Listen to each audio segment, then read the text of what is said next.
Hi, this is Jacqueline here with the Grow program. Thank you for growing with me.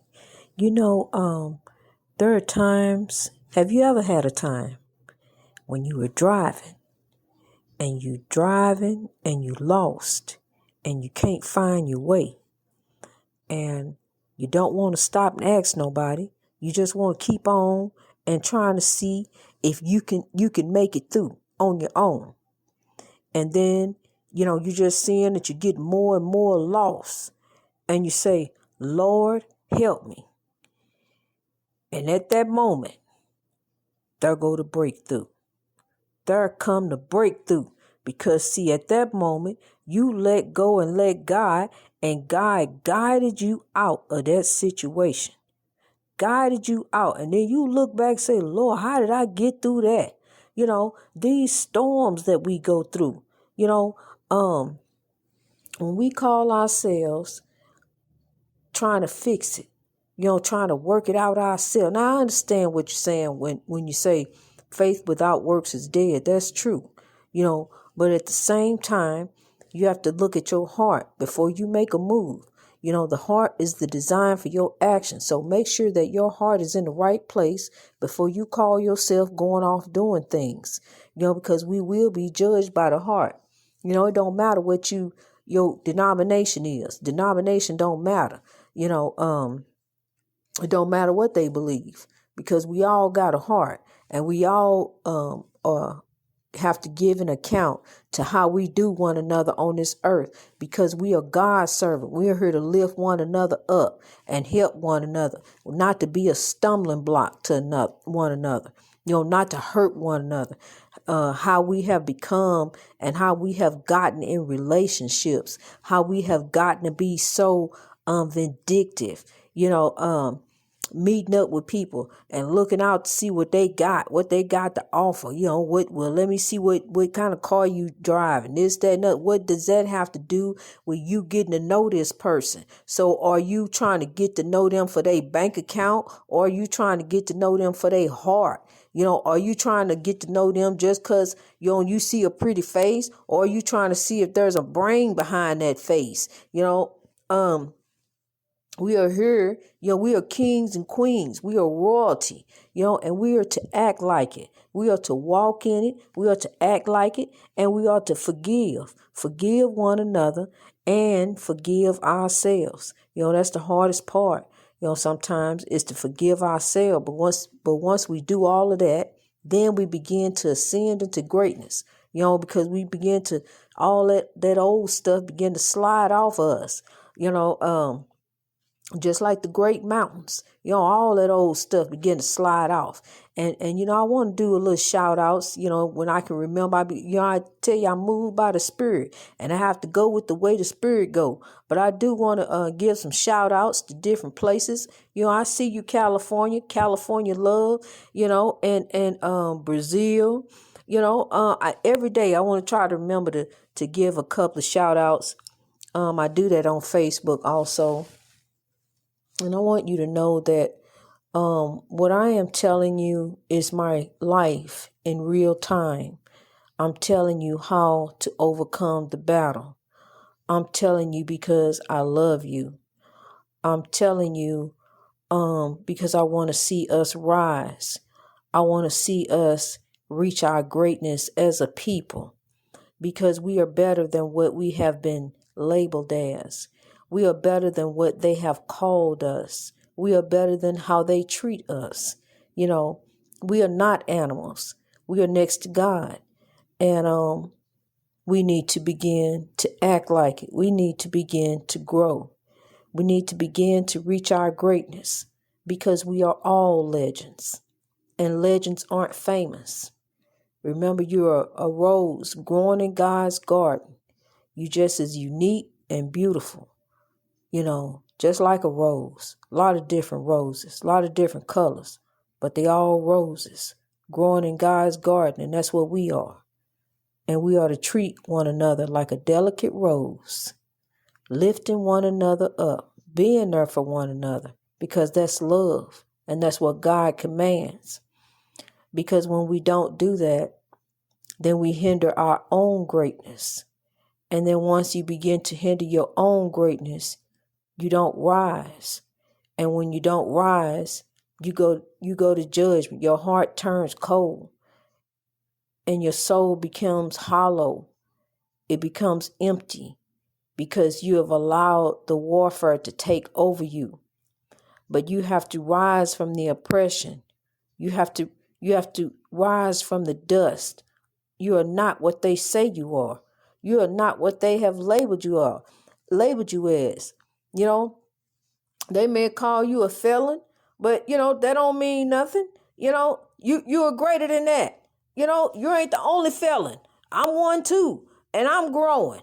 We reaching our greatness in God, honey. That it don't matter what they call you. You are better than that. Your past is what created who you are today. So you need to thank your past. If somebody else got a problem with your past, then that's their problem. It's not yours anymore. So just thank your past because that's who you are today. You came through that. You came through that battle with God. Look. Sometimes I sit back and I look at my past, honey. I think over some times that it was nothing but God that pulled me through. How I managed to get through that. Lord, thank you. Because I have been through some storms. And a lot of the stuff on my highway of life have been traffic jams that I caused and traffic jams that other people caused.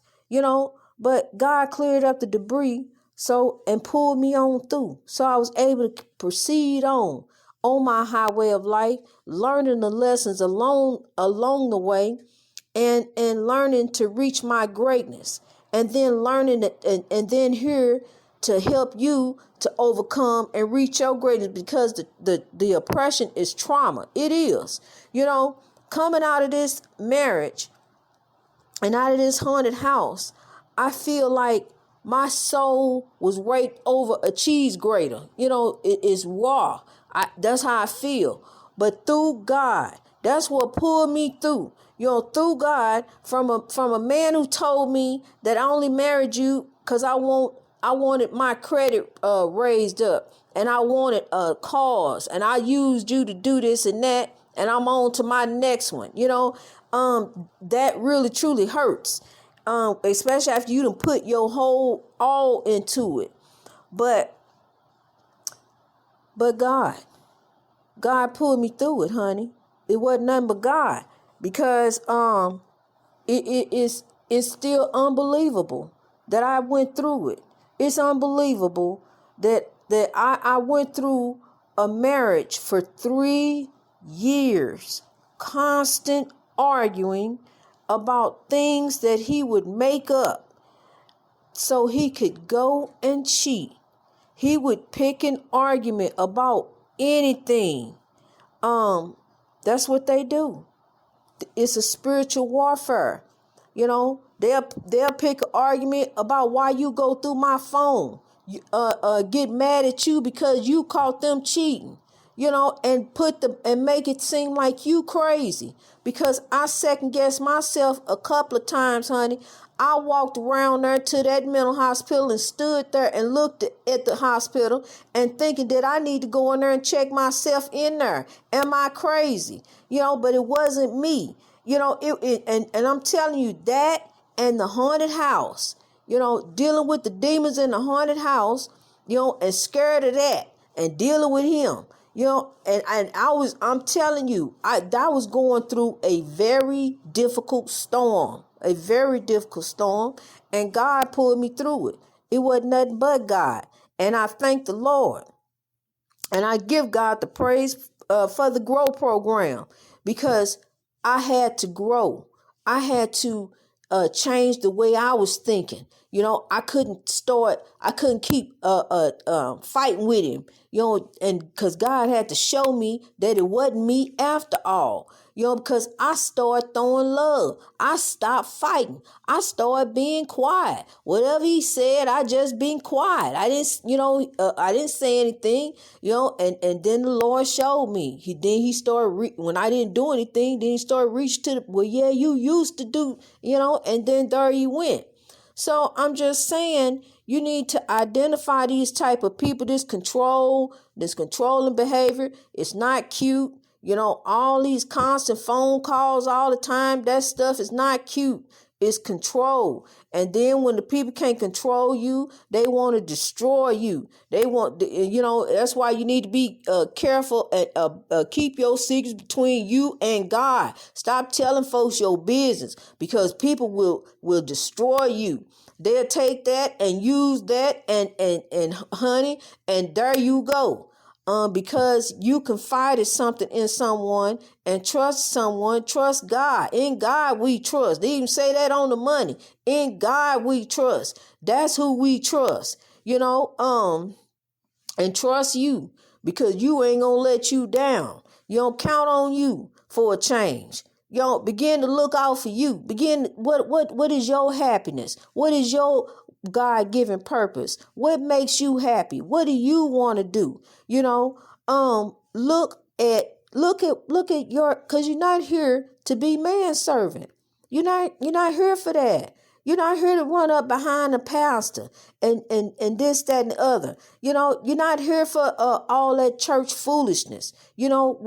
Africans are a spiritual people. We are not bound under religious law. I walk a spiritual walk with God, and it's a godly walk. It's a beautiful walk. And I know that God is with me, and I let go. I stopped doing me. I stopped doing foolishness, and stopped giving in to foolishness. I don't have time to watch that foolishness on TV. I meditate on the Lord, because I want the Lord to guide my steps and order my steps, because I know that God is blessing me. Even as I'm going through the storms, God is still blessing me. God is still opening doors. God is still making a way. God is still showing me how. God is still giving me the wisdom, and it's very deep.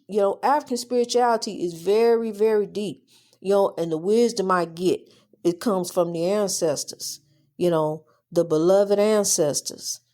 They come to me and they give me the wisdom that I give to you, to tell you that love drives out hate, and that we will overcome. We will rise from this oppression. We are better than what we have become. The revolution will not be televised. Keep on pushing. Keep your head up. Don't fall. Let's grow. Let's keep growing, people. Let's grow in love. Greatness reached over oppression through wisdom all over the world. Let's rise.